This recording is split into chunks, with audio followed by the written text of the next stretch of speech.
Welcome to WeCan, Shoshana Stewart. I'm excited to have you. You're the president of the Turquoise Mountain Foundation, which is an international NGO supporting artisans and communities to protect and revitalize their heritage.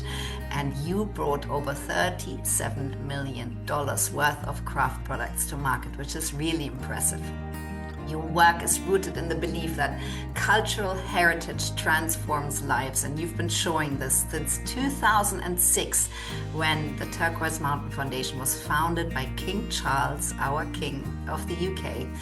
And you work directly with artisan communities in Afghanistan, Myanmar, Saudi Arabia, Jordan. You trained over 11,500 artisans. You restored more than 170 historic buildings. You provided primary healthcare to over 250,000 people and educational and cultural heritage programs to 4,500 children. Shoshana, talk to us about this impressive work that you do with the Turquoise Mountain Foundation. Well, thank you for having me. It's such a pleasure. And yes, what should we talk about? There's so much. I mean, we we work in so many places and so many places as we speak in the middle of March, which are directly in the line of fire of the war between Iran and Israel and the United States, and also between Afghanistan and Pakistan, and also in Myanmar, um, between groups within Myanmar. And uh, but amidst all of this, as you said, I work with thousands of artisans across these places, and it's a real pleasure because they make really beautiful things. I mean, I'm wearing a set of earrings from Afghanistan made by an artisan named Nazira, who has, trained with us in our institute in Kabul and then set up her own business and now exports around the world. Behind me is a carpet that we do with a wonderful creative partner called Christopher Farr, which is part of supporting about 4,000 women in full employment through Afghanistan, through the export of their carpets. So that's the sort of day to day. But yeah, I'd love to talk about any bits of that. I think, Shoshana, we need to talk about all of the bits because it's really important. It's very important, the work that you do, especially the times that we currently live in. So, why don't we first sort of outline a little bit the areas you work in, the challenges they face at this point in time, and why it is even more important for you to do this type of work? Absolutely. Well, I think that they're all quite different contexts, and maybe I can describe a little bit of them. But oddly, I think the way that it works has a lot of connectivity between it, a lot of similarities. So if we take Afghanistan, that is the place where we do the most. We have 250 employees and work with about 4,000 artisans. And as you mentioned, the healthcare, we provided primary health care to about 32,000 patients over the last year. And the environment there is not easily describable, really. Mhm. The war is basically, I would say, the war internally within Afghanistan is basically over. More recently, there's been a huge conflict between Afghanistan and Pakistan, but largely it is a place where you can move around the country safely, which hasn't been true and wasn't true for the previous 15 years when I lived there for 5 years from 2006 to 2011 and have been traveling ever since. It's a very different context when suicide bombs aren't going off all the time. So that's one part of the reality. But the other part of the reality is everything else that everyone hears about what living and working in Taliban Afghanistan is. Um, but we can still do a we can still do everything we do with lots of modifications, but we are able to restore buildings for community use. We're restoring this amazing caravanserai in central Bamiyan, which will be a weaving center. And we're able to bring carpets and jewelry and calligraphy and miniature painting and woodwork to markets around the world. Um, so that's Afghanistan. If I look at Myanmar, that is a country in outright civil war. Most of the 1,000+ weavers that we work with across Myanmar, nearly all of whom are women, which is true of the weavers in Afghanistan as well, uh, are displaced from their homes. These are weavers from Chin, Rakhine, Shan, Kachin states who are experiencing a combination of attack from the Burmese military with huge natural disasters. There was catastrophic flooding and then a huge earthquake around sort of the Mandalay area. Those are all communities we work with, and so they've had their homes destroyed, looms destroyed. So what do? Well, you rebuild the looms. When you can, you deal with water purification and emergency response and all those things. And in the West Bank, we work in Palestine as well. And our home is in Bethlehem, actually, just a few hundred meters from the Church of the Nativity as we approach Easter Sunday. That is the Holy Land is, of course, in all of our minds. And as we approach Passover, and we've just passed Eid, and it is the center of so many faiths, of course.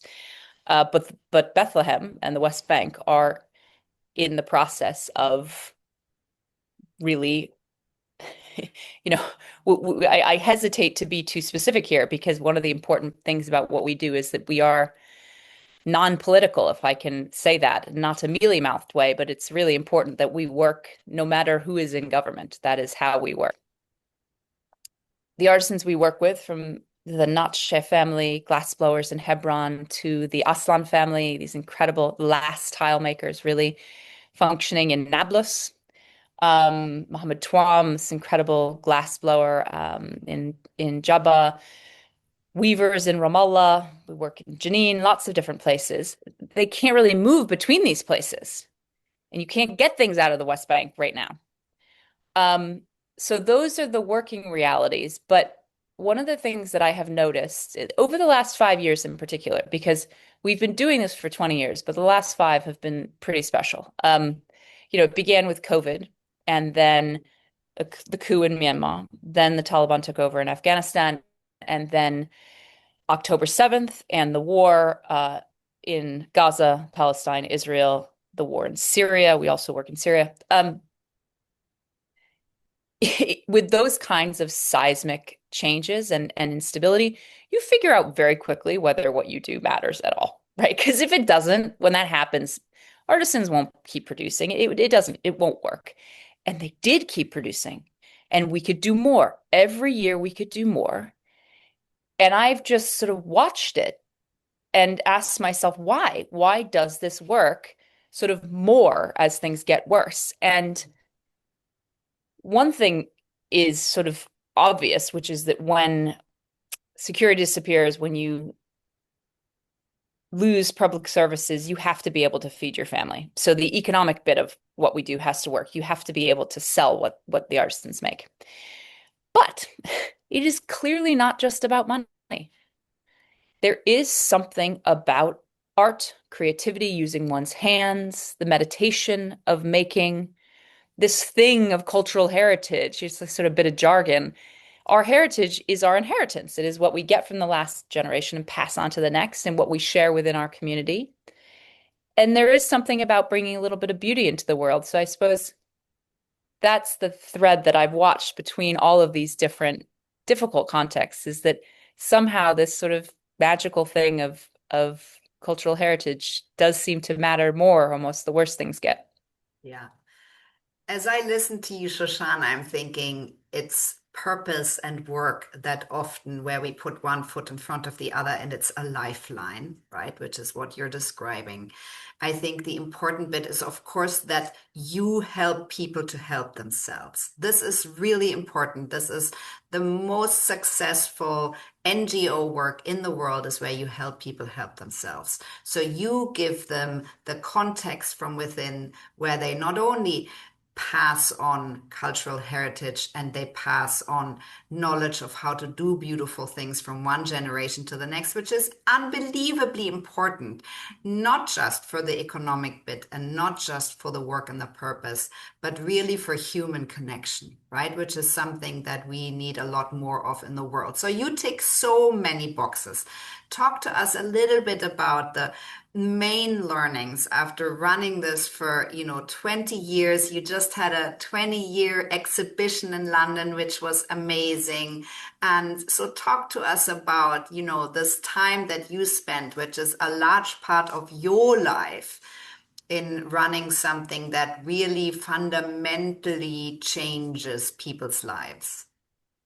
Well, I appreciate everything you said there. I do think a lot about whether there is, what it is that might be is interesting to talk about, what it is that we've learned, I suppose, because we are a very funny thing. I don't really know anybody else who does what we do, like kind of No. traditional craft in war zones. I mean, lots of people do craft, right? Lots of Yeah. incredible artisan groups around the world, but the whole value chain end to end is less common. Um, so one of the things, and I do some teaching for Yale's Global Affairs School, the Jackson School of Global Affairs. So I have master's students who are in this world of global affairs, international development. So I have thought quite a lot about what are we doing? Mm. So a couple of things that come to mind. One is about uh, cultural heritage is an example of it, but you could do it for the environment. You could do a lot for lots of different things. Is the idea of starting from an asset rather than a deficiency. Yeah. Uh, there is something about that, which is that, with all good intentions, the structures of giving aid is fundamentally identifying a set of problems. Those conversations can often sound like, and I mean, this is not an unfamiliar thing, right? But the conversations can often sound the power dynamics pretty rough. It's Mm. well, that country is very poor, that country is very uneducated, that population is very poor, they have very bad hygiene. This is just it's not a great starting place. You have to deal with things that are real, with poverty and with sanitation issues and health issues. Cultural heritage, and it would be true with putting a river at the center of something, right?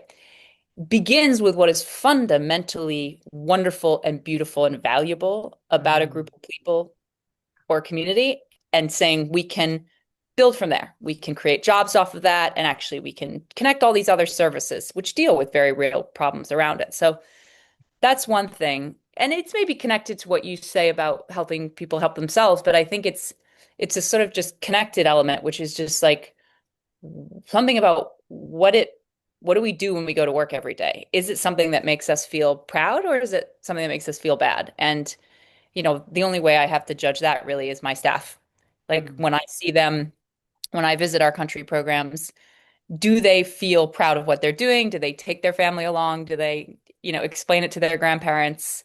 That's the sort of test of that. So I think that's one thing. Um, Another thing is something about scale, which is that I get this.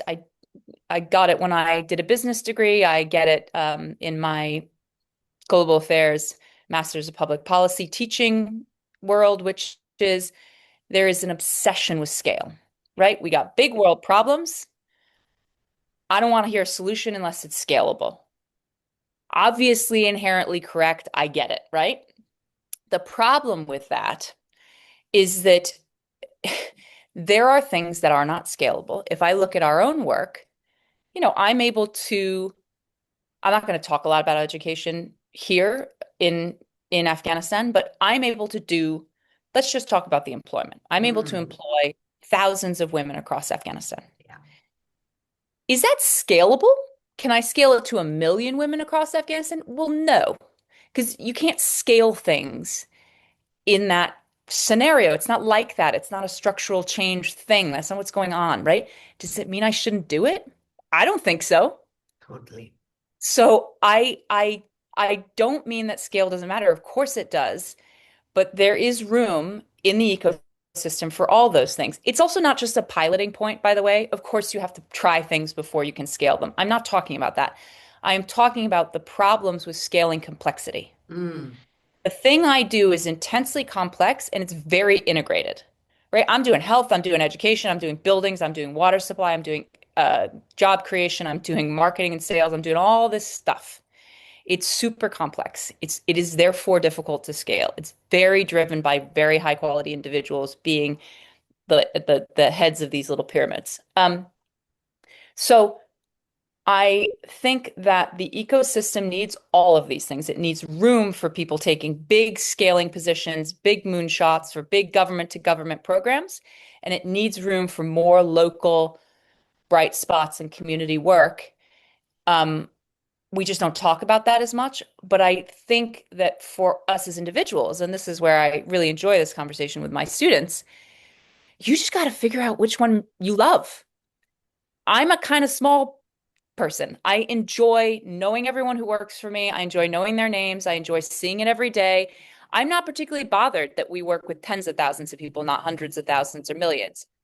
There are other people who just want to move big levers. They just want to know that they are moving the dial, right? And I totally get that and I admire it. But I think I suppose the other thing I've learned is that particularly in a world that is increasingly gray, there is more conflict, that we need to be more proud and excited about human scale things.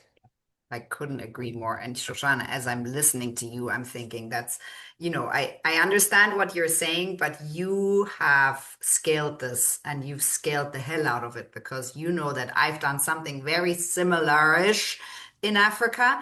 Some of the places also very challenging, and that there is room for community programs where you respond to real-time challenges. You have done an incredible job in scaling this because if you're helping 300 and something thousand, patients in a country. That is, I mean, this is like, this is serious. This is serious scaling.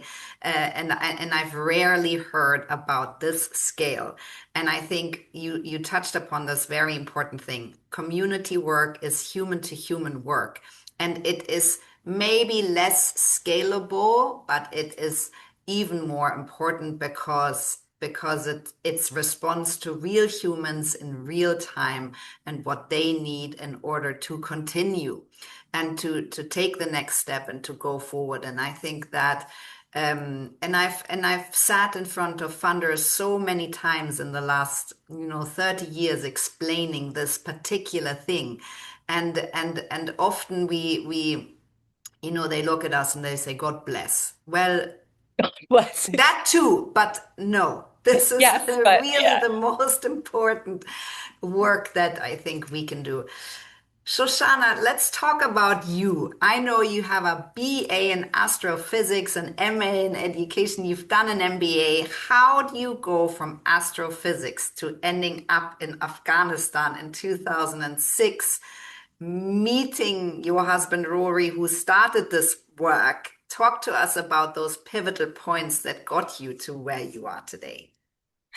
Total serendipity is the honest answer. I mean, I'm a real anti-life planner because the best things in my life have been totally serendipitous. So, but I mean, there's something in that. You have to say yes to things. Actually, there's a great the former deputy head of USAID said you should say yes to everything before you're 40 and no to everything after you're 40, which I think is as best close to a theory that I can get to.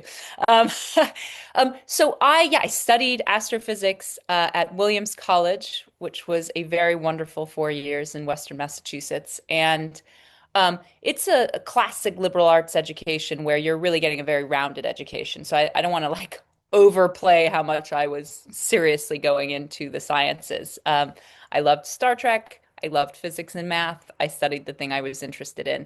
I'm not sure I thought I would particularly be a scientist. I'm Mm. sure if you asked me that, I didn't think that I would be. I spent most of my time rowing. So I was either out on the water or the erg room or the weight room. Um, but I suppose what that took me to was a trip in between my final 2 years in the summer to view the solar eclipse and to run temperature experiments on it because a wonderful man named Jay Pasakoff was our department head, and he was sort of one of the world leaders in solar eclipse study. So we all went to Zambia. Now, Mm. I had never been abroad before. Like I had to get a passport to go on the trip. So we set our temperature experiments up on the roof of the Intercontinental Hotel in Lusaka, and it just blew my mind. It blew my mind. And it was not the science that blew my mind. It was Mm. like there was this sort of department head from a university there who came and talked to us, and we had dinner with him, and then we went and saw parts of the city with him, and I was just like, what is this place? I can't even speak because I have nothing to say. So I think my eyes were open to what I really loved was other cultures. I was just so curious about that. So I then went back, finished school, um, said yes to teaching in Honduras the year after, because again, that was wanting to be abroad. So I was then a teacher for 5 years in Honduras with Teach for America in New York City, and then with the charter school outside of Boston. And then again, very much serendipity, but I think wanting to be abroad again, was tagging along with somebody doing research, anthropology, PhD research in Afghanistan. So I took a year off teaching and showed up, and Rory had set up this thing about 6 months earlier. So I said, can I have a place to stay, please? And I can volunteer for your NGO. So I was like the calligraphy hanger in chief for a while, and then I was the fundraising assistant, and then I became the deputy CEO, and then took over after Rory went to teach in the States. So, you know, that's how things happen, and just loved it. I fell in love with Afghanistan with the work. Amazing. Shoshana, and if you think about it, what do you feel your qualities are that make you good at what you do? What are your, those qualities, your main motivators? Well, I think my dad says that I deal well with ambiguity, and I think that's weird. Yeah. Um, I yeah, I enjoy people chaos, I suppose. But maybe that's not true. I enjoy taking a disparate group of people and pointing them in the same direction. I enjoy Mm, like making people work together. I'm very much a consensus-y person. I enjoy very tangible things. So I love tromping around building sites and uh, talking about, yeah, calligraphy hanging, where this should go. mm. And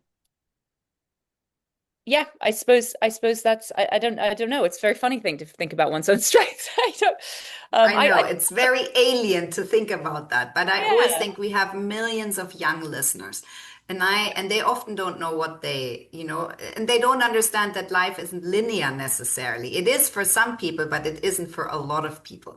So I always think if everyone we interview, if we can identify a little bit what they feel they either already had or they acquired along the way, that helps other people sort of, find where they're really good at, what their gifts are, and points them into the direction of what they want to do. Yeah, I think that that's right. And I think the thing that I have known about myself since I was probably 16 is that I like leading things. Mm. I like being in charge. I enjoy, I was saying it perhaps a little more softly, but it is true. I like organizing people. But when I moved, we lived in the same place for the first 16 years of my life in one bit of upstate New York, and then moved to another bit of upstate New York for my final 2 years of high school. And I just had 2 years to sort of have a little bit of a new life there. And I had already fallen in love with rowing with crew. And so they didn't have a crew team at my new high school, so I set up a rowing program with, I would say, in hindsight, a very large assist from my mom and a wonderful coach named Josh Kaplan. But uh, I clearly liked making something out of nothing. I liked Mm. a leadership role, and that's been true throughout. I was a camp counselor. I loved that. Um, that liking that leadership role is clearly, I think, quite a natural, though I'm sure there's lots of nurture in it too. But an intuitive sense that you like taking responsibility and having responsibility, that when a wrench gets thrown in the works, you're like, yeah, let's do it. You get a little bit of a buzz off of it. I've watched people come into my organization as volunteers, for example, who come in and just the chaos of working in a foreign country when you don't understand the cultural norms, or God forbid there is conflict around, and it just makes them less of themselves. And for Mm. other people, travel and new things just makes them come out of their shell.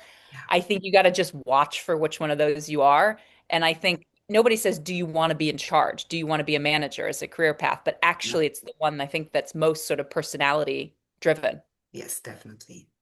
Shoshana, so talk to us a little bit about, big picture. Where would you like to have Turquoise Mountain Foundation be at? So you work with designers around the world and produce beautiful products for them, made by artisans in all your different communities. Big picture, if you had, all the tools, what change are you looking for in the world? Well, a lovely way to phrase it, actually, if I had all the tools. Because I think the reality, especially with the earth-shattering changes that are happening because of the war right now, I'm not going to have all the tools. No. So there's one question which is what is the goal with Turquoise Mountain given what's just happened, what's happening? The slightly broader question that you've asked of if I did have all the tools, and I don't mean to change the conflict, but if I perhaps didn't have to worry about funding as much, for example, um, I would love for all the places we work in, and for that to include more over time, for the traditions that are there to be a central part of rebuilding in those places. Mm, And what that means tangibly is that while there is conflict going on, that the there's a safe number of artisans. Like often it can be kind of five artisans that are able to pass it on to the next generation. yeah. And in the case of rebuilding, if we're looking at Syria, for example, that in the rebuilding, you're not just bulldozing and starting again in terms of buildings, but also in terms of building businesses and things and manufacturing. Are you doing that with heritage at the center? And this is very true for the rapidly growing Saudi Arabia, for example. I had a wonderful conversation with members of the Uzbek government yesterday who do not particularly have an issue with markets for their artisans.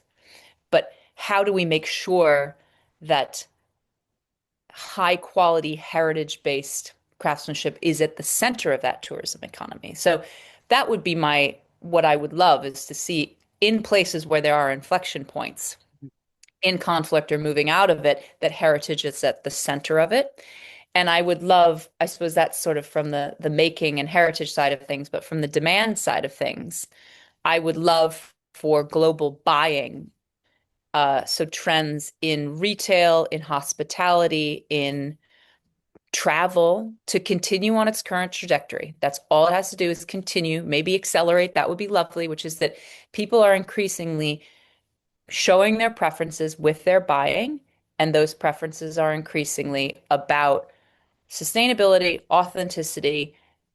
I want to know who made what I am buying, and I want to know that they were making a living wage, and I want to know the story behind it. What does success look like for you in these, challenging times? What does that look like? Well, I mean, I would be pretty happy if 12 months from now we are still supporting 5,000 artisans Mm, in any given month. And that's going to be a heck of a lift. mm, And that's not about like, well, I want to preserve what we're doing. That is because those are people's livelihoods. And those are, in many cases, the last five artisans doing that thing, right? So if we are at a place of earth-shaking instability and conflict in all the places that I work, Saudi Arabia is the least of those places, but it is going through something serious right now as well, of course. yeah. If that is the case, for us to have the same artisans making a living off of what they do and getting their products to international markets a year from now, I'm going to be a really happy camper because that means we've also been able to secure the funding to do all those things and the buyers to buy all those things. Um, I think that we can even do more than that. I mean, we have just started in Syria, and I think we can do so much there. And I think there is some investment in that around the world. But that's what I hope for. Yeah, definitely. What would you say are you most proud of to date? Um, So the old city of Kabul, which was the place that I spent 8 hours a day for 5 years, this neighborhood that we worked in, it's called Murad Khani, right in the middle of the old city, right on the banks of the Kabul River. We restored 150 buildings there, just the Amazing. entire thing. And I don't think will ever be more proud of anything that we've done. It's just so tangible and it's there. Mm. And there are other bits of the old city. There's a wonderful neighborhood called Ashkan wa Arfan and Babor's Gardens, which are restored by the Aga Khan Trust for Culture. Apart from that, most of the old city is the entire rest of the old city's gone. Yeah, it's just such a beautiful place in the midst of a very difficult situation, and it was just such a tangible thing. Shoshana, what do you feel in a sort of human way? What do you feel if you really boil it down that you are giving to each artisan, other than, of course, a way to market their products and to sell their products and to give them work? What are the sort of human things that you give them? You know, the pride and the Yeah.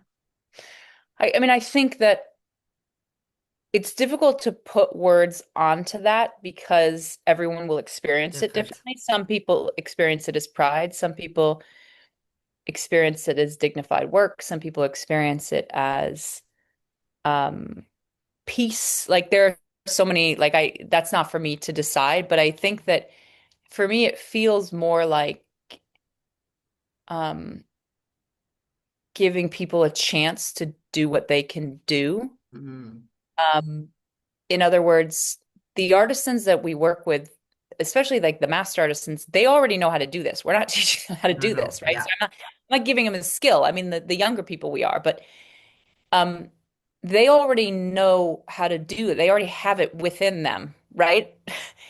So what I'm doing is I'm providing an opportunity for them to make that the center of their life. yeah. And that is some part of being this sole breadwinner in their family. So that's giving people a chance to work Mm, and earn a serious living. For some people, that is about making in their tradition in the midst of a war, which is mm, trying to destroy it. mm, And that is about identity and pride and resilience and resistance and all that. But I think that's super personal. yeah. But I think it's back to the point about the difference between working on an asset and working on a deficiency, which is that Mm, I think we are, I hope, giving people a chance to take the thing that is within them or within their heritage and just run with it and make it the center of their lives. yeah. Shoshana, what do you do to be resilient and show up every day to keep fighting for those people? Exercise, though I think I went a bit hard, so I've got a Oh wrist guard gosh. on. Mhm. It's a dodgy weight turning situation.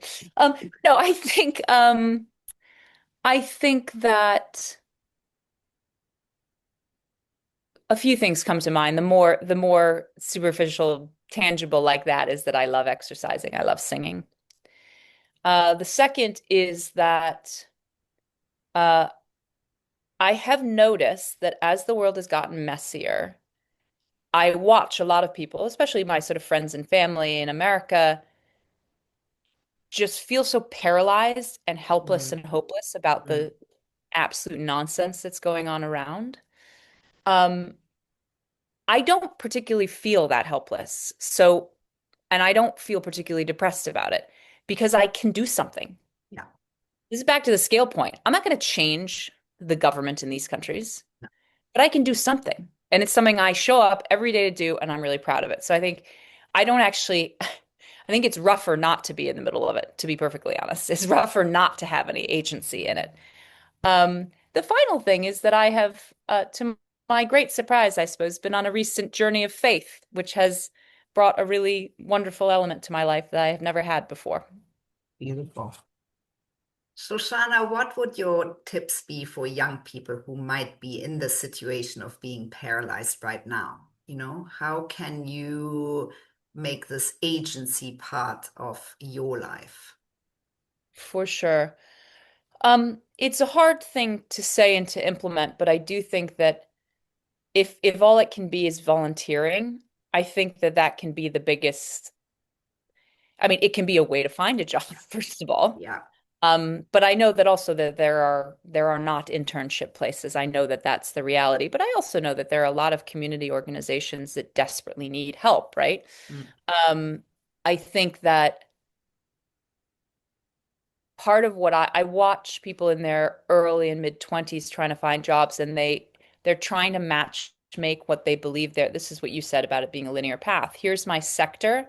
I need to get a foot on that ladder. Mm. I I think my advice would be to get a foot on any ladder Yeah. because you don't know what you'll like. I mean, don't work for an organization you don't like, that you don't like the look and smell of them. But for profit, not for profit, government, whatever, like try these things out. And sometimes that is actually, I have a friend who has been a very, very successful management consultant, and she's thinking about moving out of that after a couple decades of it. And she's beginning to take sort of board roles and community and volunteering for community organizations, which aren't in her field, Mm. but it's a chance to see, do I want to work in that function? Do I like environmental charities? Do I like, what do I like? What sort of sparks you? So I do think just trying things, and sometimes if that is volunteering your time to try things, I think that's the best we can do. Definitely. Shoshana, so how can we help you? Now you tell us exactly how each listener can help you.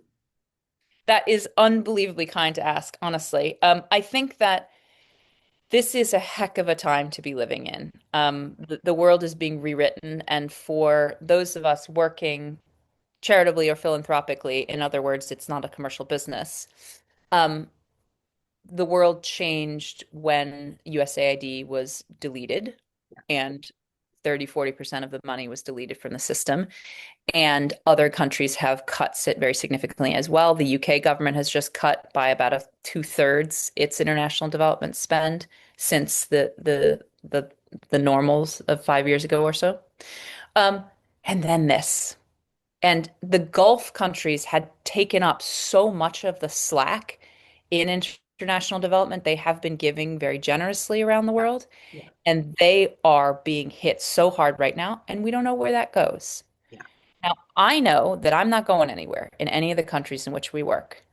So the bridging to whatever the next reality is going to be done by private philanthropy. So if is anyone out there who ever felt like financial contribution, now would be a great time.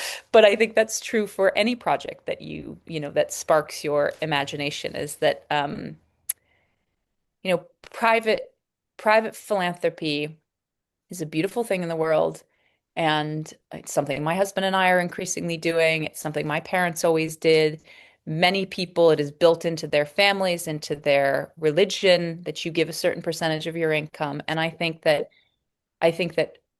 in a world where systems and big powers are not working in the way that we want them to and are not making things better, we have to act as individuals. yeah. And part of that is giving what you can in terms of your time, your energy, the way that you spend your money, and philanthropically. Yeah. Align your time and your resources with your values because we are buried with very powerful, very rich institutions and individuals that do not align with our values. Yeah. And if you're, anybody in doing anything with interiors or Yes, they, that is the other thing. Anyone who wants to buy artisanal, please get in touch. And that is everything from people who want to buy jewelry for themselves. We can connect you to who is selling our jewelry, the designers we work with, but interior designers are a huge part of what we do. We yeah. do did a beautiful suite for the Connaught Hotel in London, and we do private homes and bespoke rugs and furniture and all sorts of things. So yeah, would love any interior designers, any designers, anyone who wants to buy. Please, please get in touch. Thank you. And I feel that as consumers, we do have all the power, right? We can vote with our money and we decide where it goes. And any product from the Turquoise Mountain Foundation is something so much more beautiful. Products with a soul that really enrich homes. And because we live in a time of disconnection and a loneliness epidemic, I always think those are things that make your life so much more beautiful and anchored because they are made by beautiful humans around the world. So you're helping in many different ways and also yourself by buying those products. Shoshana, talk to us about your plans and goals for this year and beyond. How, in those volatile times, can one even make a plan? Well, actually, you just keep getting on with it, really.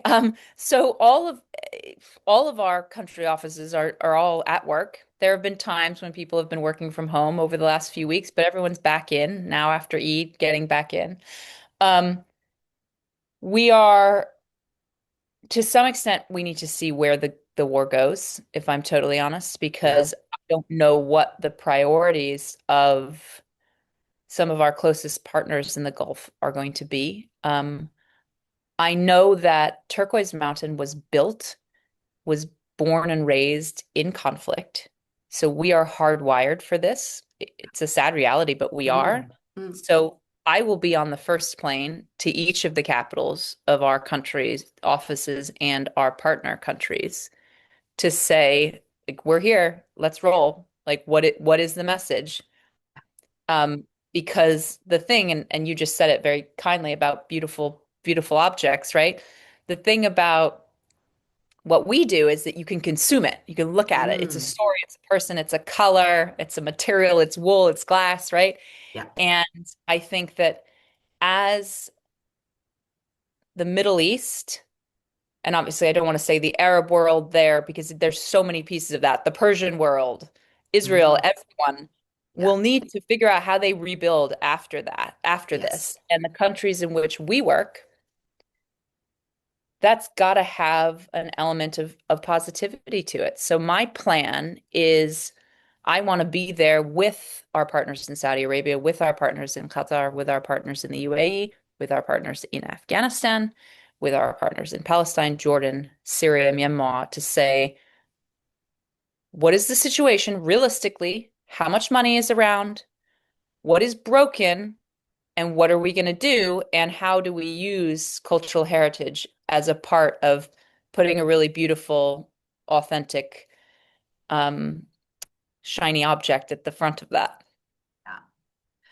Shoshana, I am so grateful for everything that you are and everything that you do. It's work that's even more important than it ever was. And I want to encourage all of our listeners to look up the Turquoise Mountain Foundation. They are raising money actively to survive in these volatile times. Everyone can give something.